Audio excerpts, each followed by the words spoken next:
नमस्कार, मैं हूं युक्तम रिगवानी आपके साथ और आप देख रहे हैं डिस्कवरी न्यूज। यूपी पंचायत प्रकोष्ठ के प्रदेश संयोजक माननीय रमेश सिंह जी से आज हमारे डिस्कवरी न्यूज ने विशेष वार्तालाप की। उन्होंने आगामी चुनाव को लेकर अपनी रणनीति बताते हुए बताया कि कैसे वह बीजेपी का विश्वास बनाए रखने में सक्षम रहेंगे। रमेश सिंह जी से हमारे संवाददाता ने जो कुछ भी बातचीत की, देखिए इस रिपोर्ट में।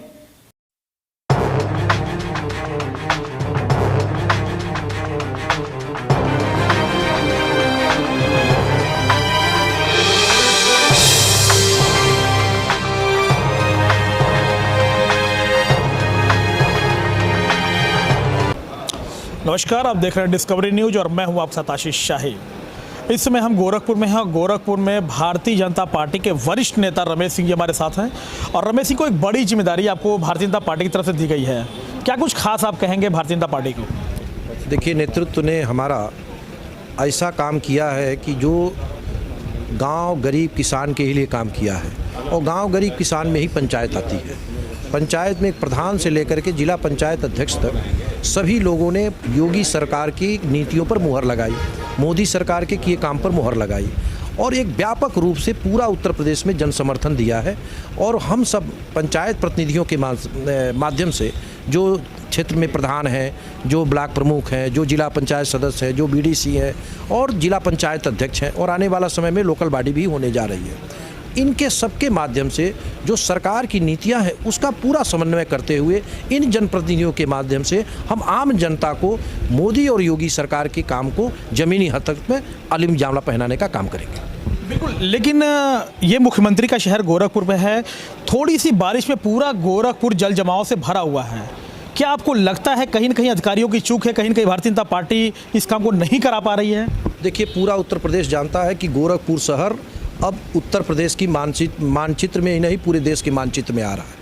जहाँ तक बात रही सपा, बिल्कुल आप कह रहे हैं कि मानचित्र में आ रहा है, लेकिन गोरखपुर में थोड़ी सी बारिश हुई है और पूरा गोरखपुर जल जमाव हो चुका है, जहाँ पे गाड़ियाँ क्या पैदल भी आदमी नहीं निकल सकता है। हम सब उससे वाकिफ़ हैं, हम लोग भी यहीं के रहने वाले हैं। लेकिन दुर्भाग्य है कि जो सपा बसपा की सरकार ने खाई बनाई थी और जिन मोहल्लों को उन्होंने नाश किया था जातिवाद में, संप्रदायवाद में, आज योगी जी धीरे धीरे सारे मोहल्लों को ठीक कर रहे हैं। आपको जल्दी ही अगले बरसात में ये सब दिक्कत नहीं देखने को मिलेगा, सभी रास्ते साफ मिलेंगे आपको। अच्छा रमेश जी, अगर महंगाई की बात की जाए, जिस तरह से महंगाई चरम पे है और जिस तरह पेट्रोल डीजल को लिया जाए सैकड़ा पार कर रहा है, क्या आपको नहीं लगता कि कहीं ना कहीं जनता के दिल में ये बातें बैठी हुई हैं?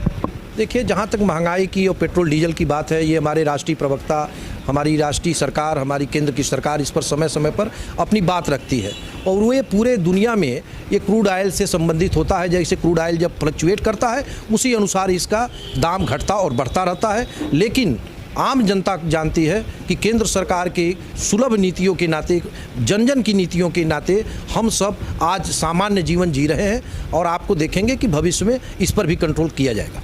रमेश सिंह, आप योगी जी काफ़ी करीबी माने जाते हैं। 2022 के चुनाव देखते हुए आपको बड़ी जिम्मेदारी दी गई। क्या आपको लगता है कि प्रचंड बहुमत से फिर भारतीय जनता पार्टी की सरकार बनेगी? मैं आपसे एक लाइन में कहता हूँ कि भारतीय जनता पार्टी उत्तर प्रदेश में प्रचंड बहुमत से जा रही है जीतने। हम लोगों के सामने हम लोग जब गांव में काम करने जाते हैं, कस्बों में काम करने जाते हैं, तो हम लोगों के सामने कोई विरोधी दल दिखाई नहीं देता, क्योंकि आम जनमानस के दिलों में मोदी योगी जी बसे हुए हैं। तो उत्तर प्रदेश में भारतीय जनता पार्टी आ रही है। अब आप सपा देखिएगा हाफ हो जाएगी, बसपा इस बार साफ हो जाएगी और मोदी जी का, योगी जी की उत्तर प्रदेश में पूरी आंधी चलेगी और वो आंधी हम लोग 2022 में प्रचंड बहुमत से उत्तर प्रदेश में सरकार बनाएंगे। अच्छा रमेश जी, जिस तरह से भारतीय जनता पार्टी और प्रदेश के मुख्यमंत्री योगी आदित्यनाथ लगातार कहते रहते हैं कि भयमुक्त प्रदेश बनेगा, लेकिन इस बार ब्लॉक प्रमुखी में ये चीज़ उल्टा देखने को मिला है, इस पर आपका क्या कहना है? उत्तर प्रदेश में पहली बार आप देखे होंगे जब भी भारतीय जनता पार्टी की सरकार आई है, आपको याद होगा दुर्दांत माफिया जब जो उत्तर प्रदेश में पूरे उत्तर प्रदेश को हिला के रखा था, तो कल्याण सिंह जी ने उसकी ऊपर भेजने का काम किया था। जब से योगी जी ने आए हैं तब से योगी जी ने उत्तर प्रदेश में माफिया या तो उत्तर प्रदेश छोड़ दिए हैं, या तो जेलों में है, या ऊपर चले गए हैं। आप जहां तक बात इंगित कर रहे हैं ब्लॉक प्रमुख के चुनाव में थोड़ी बहुत कहीं लोकल में गलतियां हुई होंगी, लेकिन वो गलतियां नहीं है। हमारे पर्चा दाखिला ही नहीं करने दिया गया, पर्चा दाखिला करने गए लोगों को, प्रत्याशियों को बंद कर दिया गया। ऐसी कोई सूचना हम लोगों के पास नहीं है। अगर ऐसी कोई सूचना मिलती तो उस पर त्वरित कार्रवाई होती है, क्योंकि योगी प्रशासन पूरा पारदर्शिता से काम करता है। चलिए, ये थे रमेश सिंह जी, भारतीय जनता पार्टी के वरिष्ठ नेता हैं और साथ में हमारे साथ इसमें पीके मल जी भी हैं, हिंदू वाहिनी के प्रदेश मंत्री। उनसे हम बात करते हैं कि एक नई बड़ी जिम्मेदारियां दी गई हैं रमेश सिंह को, क्या इस पर आपका क्या कहना सर?